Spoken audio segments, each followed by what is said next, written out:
Pourquoi voulez-vous que je m'engage aujourd'hui auprès d'un manager qui ne reconnaît pas mon travail? Pourquoi voulez-vous que je m'engage auprès d'une direction qui de toute façon ne partage plus les bénéfices et ne partage que les miettes et encore? Voilà ce qu'on entend. L'autre cause importante, c'est cette faible autonomie. On ne me laisse pas de marge de manœuvre. Cette charge de travail élevée, cette incapacité qu'on a à savoir dire merci. Merci pour ce que tu as fait, merci pour ta contribution. Ton travail permet qu'on réalise les objectifs du collectif. Tout ça crée d'énormes frustrations. C'est aujourd'hui que si on fait de la prévention, c'est rentable. Et pourtant, on ne le fait pas.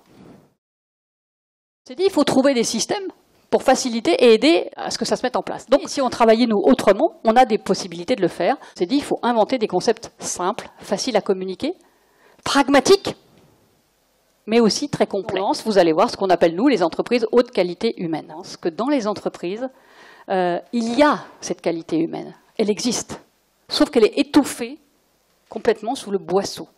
Notre métier, à nous, c'est d'essayer de révéler cette haute qualité humaine. Il y a déjà un certain nombre de personnes qui nous soutiennent, qui sont des praticiens de l'entreprise. Ce sont effectivement des dirigeants, des DRH, des gens qui soutiennent véritablement la démarche. Je me suis très longtemps insurgée contre les entreprises qui étaient très fières d'être dans des bâtiments HQE, haute qualité environnementale.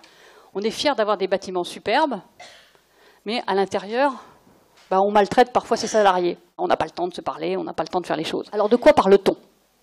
On parle de haute qualité humaine d'une entreprise quand on parle de sa capacité à valoriser les hommes et les femmes pour faire ce capital humain un véritable avantage concurrentiel et créer des bénéfices, mais au sens de bien faire. Promouvoir la haute qualité humaine, ça veut dire quoi? Ça veut dire améliorer la performance individuelle et collective et développer en même temps la sécurité, vous allez voir, la santé, la confiance et le plaisir au travail a été issu en fait, de notre référentiel sur plus de 25 000 salariés qui ont contribué, j'allais dire, à mettre au point ce modèle.